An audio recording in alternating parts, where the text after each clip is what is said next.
Okay, so the theme of this interview was regional ties, a unique sense of place, and a tech-driven future. So I wanted to start on the topic of regional ties. When we think about Abu Dhabi and Etihad and Doha's Qatar Airways, are they competitors or friends, and perhaps further afield when we think of Istanbul? I think you have to helicopter up a bit and look to contextualize where we are at the moment. I mean, if you look, the Industrial Revolution in Europe started in about 1750 and ended in 1900, 150 years. I think Dubai in particular has tried to achieve exactly the same goals of industrializing in 25. I think it's done an amazing job. And I think the reason why it's successful is there's a common economic vision, a bit like here in Singapore. And I was very interested to hear, the 3.7 billion US dollar announcements to refresh all the facilities at Changi. The idea that actually there is a symbiotic relationship between the economic model for the city and aviation. That's absolutely what was recognized from the get-go in Dubai. And the focus on delivering that vision, I think, has given us the context to be able to achieve what we've achieved. I mean, to have been the world's busiest international airport for the last 10 years now, from 1960, when the airport was just merely a sand runway and started from very humble beginnings. I think that's the reason. So, and I think the other thing is, if you look back in history, it's not that far back in time, where you look at the school atlases of the Middle East, and there was nothing there. I mean, if I talk about the Trucial States, which was the UAE before 1971, I mean, no one can quite remember what that was, but there were very sparse population, no economic activity. So there's been a huge development, and I think putting more cities on the map, which the airline and city combinations are doing all over the Middle East, will actually be good for everyone. So that's the reason why, and I think they don't act as, so you're saying they help you rather than... I think so. The entire tourism ecosystem of the Middle East is developing in a way that I think is complementary rather than competitive. Okay. I don't know where they're going to spend that $4 billion at Changi. It's like a palatial often when you're there. Yeah, but I mean, it's the Japanese concept of Kaizen, isn't it? Continuous investment in infrastructure. And I think that's particularly appropriate because technology processes, they're changing so rapidly now. The development and rollout cycle is so short. You have to keep, if you want to stay competitive as a hub, you have to keep investing. That unique sense of place idea, and we talked about just there the rapid development and expansion that Dubai has seen, so too has their tourism operation. How does that, I mean, for example, I also read last week, Dubai now has more British people living in it than Oxford.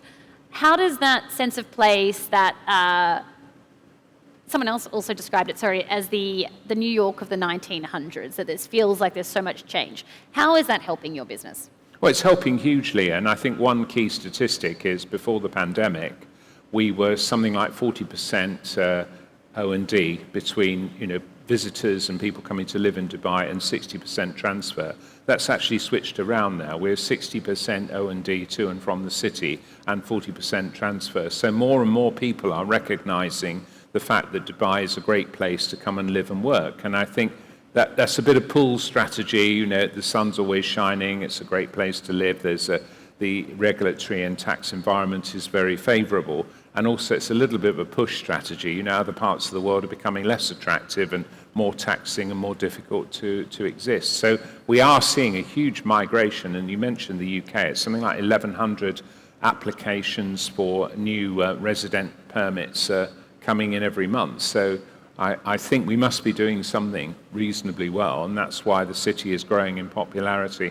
And I think it's that combination of healthy transfer, 250 destinations in 104 countries, and I think that's actually the connectivity, the quality of the infrastructure, and the ability to live and work very comfortably. I think all those things work very closely together. And then no doubt having friends living there sees more tourism and more visitors, and no doubt there's 6-star hotels and all of those sorts of things. Well, that's true. I mean, it's certainly true that, I find I have more friends between October and March than I do between March and September. Can't blame them. Yeah, when the weather's great in Dubai, everyone wants to come and stay. Yeah. Tell me. Don't get any ideas. But Tell me about technology, AI. We're hearing how it's going to be operationalised in Mactan Cebu. How is that changing or will change your airport? I think this is going to be the most transformational step for the industry in a long time. Unfortunately, particularly in the airport environment, we're bounded by legacy. There are lots of things we do to customers that are incredibly intrusive. I mean, outside of a hospital operating theatre, is there anything more intrusive than airport security? I mean, it's a nasty process, and I think, unfortunately, even though technology has been incremental to try and improve it, there needs to be a bit of a step change. And why are we doing so many things incrementally in separate process? I really like to put a POC out to say to any technical developer, if you can come up with something where, as you walk up to the airport, your facial recognition biometric scan is done one time, and then everything, check-in, security, immigration, baggage processing, the whole thing is done in one transaction, and you simply walk through a gate like you would at a busy railway station, and then go straight to the gate where you can relax in the lounge or spend money in our shops and bars. More money being spent, less time, well, and more also, passengers coming through the airport. From a passenger experience, it's one of the most unpleasant and also inconsistent. But it's also a massive opportunity, because if we can do that, you see, what then happens is all sorts of good things.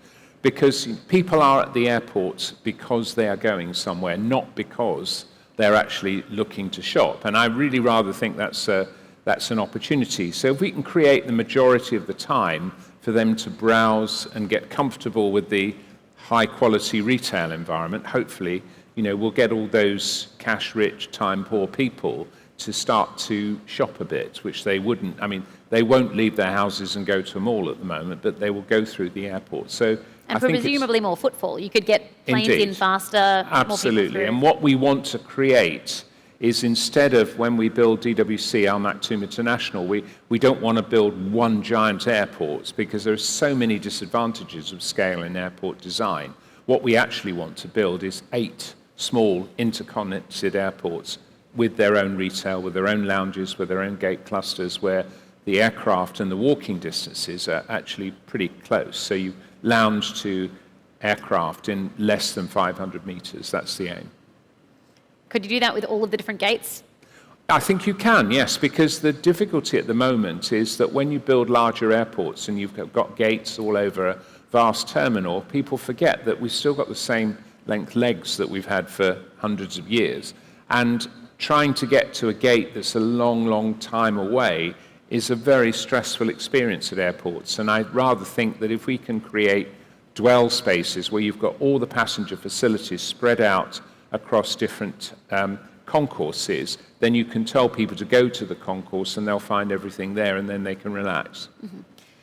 Let's turn to the issue of safety. We were talking just before about this recent Toronto episode. I was on air a couple of weeks ago where we had the Washington collision.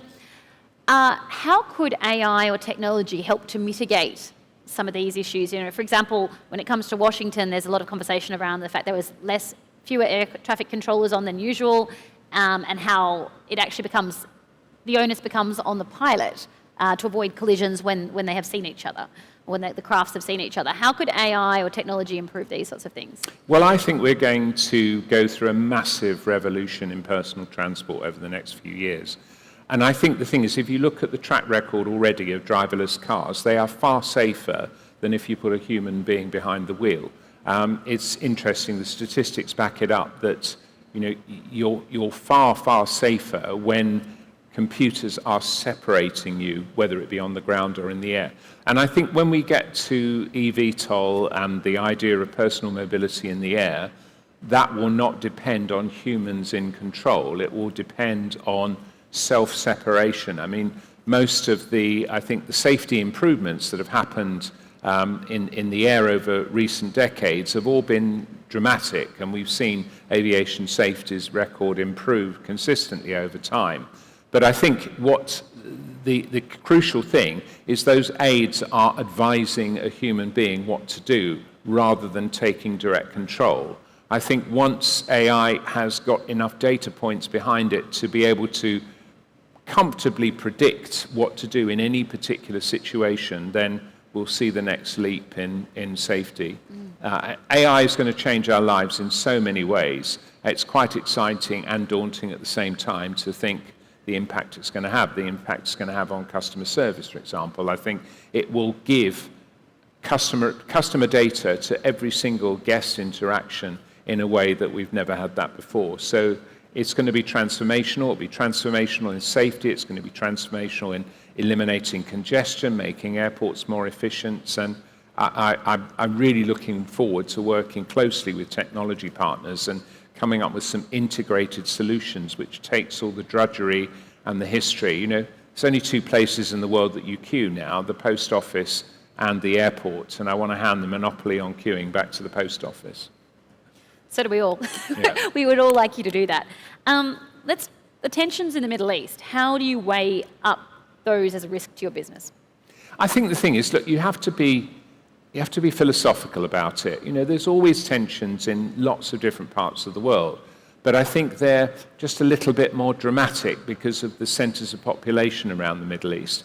I mean, for example, when the Israel-Gaza conflict was happening, there was an air corridor that was closed, but there was another air corridor across Saudi, so it was just a question of rerouting aircraft through a different way. We get fairly used to those sort of events, and there's always a workaround that is less disruptive. And if we have a market, as I mentioned earlier, we've got 250 different destinations, and that list of different destinations is just going to keep growing over time. When there's a bit of a hiccup in one market, there's usually a compensatory growth in another market. So it's a pretty resilient model. We're not too dependent on one region over another. I mean, our biggest market still remains India. Second is KSA. Third is the UK. So we've still got quite a good spread of different geographical points to which we're connected. Okay. We talk about ultra long haul flights. You know, those that go all the way from Australia to the UK. How do you see them as a potential threat to Dubai airports? I don't see them as threats at all. I think actually we'll be one of the key beneficiaries of those because... Are we not just going to be flying over you? I don't think so, no, because if you think about it, you know, if we can grow our city pair numbers, and we are now, because there's a dramatic change in aircraft technology happening right now, and that is, I don't think you'll see too many very large twin-aisle aircraft being committed now. You can see that, you know, the largest aircraft now that's in regular production, the 777X, although that's been severely delayed, and the A350, I mean, much, much smaller than the 747 and the A380. But what's happening, composite materials and more efficient engines and better avionics, they're driving a level of efficiency in aeroplanes, which means that smaller aircraft actually have lower commercial risk and lower seat mile costs than large long-haul aircraft, and they can certainly fly the same missions that larger aircraft could. So that linearity between scale and range and operating economics has been irretrievably broken. So we're going to see a lot more secondary cities connecting to places like Dubai. So 10 years' time, I think we'll have 700 cities around the planet. Secondary cities being the Mactan, Cebu, or the, yes. Well, indeed. And the thing is, you see, you will never get two secondary cities to have a sustainable long-haul flight if they're small cities. But through a hub, you can aggregate the demand and you can fly, you know, from a small, I mean, let's take Cardiff in the UK to, you know, Cebu, as we're politically correct to my former colleague. And, you know, there will never be a Cardiff-Cebu direct flight, but there may well be one via Dubai in the future. So that aggregational power that a super hub has will be as big an advantage in the future as it is today. Okay. Now, the airport has another relationship with Emirates. How important is Emirates' continued success for your success, and how do you weigh up other airlines, like Singapore Airlines, for example, as potentially being an issue? Well, an airport can't be successful without its airline partners, and airlines can't be successful without a good airport partner. One of the reasons I came into the airport business was that I was actually running a long-haul airline in the UK, and I went to talk to the head of the UK airports and said, "How do you see airlines?" And he said, "Well, they're suppliers of our customers, really." And I took offence at that. I didn't think it was right. And then when I had the opportunity to go and run Gatwick, the brief was make it more customer friendly. And I saw airports as a key part of the supply chain. And indeed, that's how I came to Dubai, because when Emirates put in, I think in just after 9/11, a massive order for the A380, they absolutely knew that aircraft and aeroplane could not survive without the airport having proper world-class infrastructure. So that symbiosis between Emirates expansion and the airport expansion is absolutely key and completely critical. I can't understand how some airports have an adversarial relationship with their airlines. I don't know how they're able to function, because there's a key dependence. Now, after the pandemic, busiest international airport in the world, top 5 busiest airports. What are the lessons that you have learnt, and how has, for example, passenger transfer changed in order to mitigate the spread of infectious diseases? Well, I think, first of all, I quote former Prime Minister Winston Churchill from a long time ago, and that is, never waste a good crisis. We used the crisis to do many things that would be more difficult to do in the good times. I mean, we shrunk our staff. When I came to Dubai in 2007, we had something like 42.3 million passengers and 3,565 staff, some of which were on the payroll but I couldn't trace. So we cleaned all that up, and then by post-pandemic, we came out of the pandemic, and now we've got 93.2 million passengers and about 1,700 staff. So our productivity is 6 times what it was 15 years ago. And I think the thing is, the application of technology, improved processes, getting everyone completely to understand what the vision and mission is. And key, actually, is to get people to develop careers within Dubai airports. And what we've actually done is make sure we take 10, 15 graduate trainees every year. So we're training the local population to become experts in aviation, and they are the majority suppliers of our talent for today. 78% of my senior management team are now UAE nationals, which is, I think, a legacy that I'll be very proud to leave behind one day. Okay. Paul Griffiths, Chief Executive of Dubai Airports, thank you for joining me on the stage. Pleasure. Thank you. Cheers. Thank you.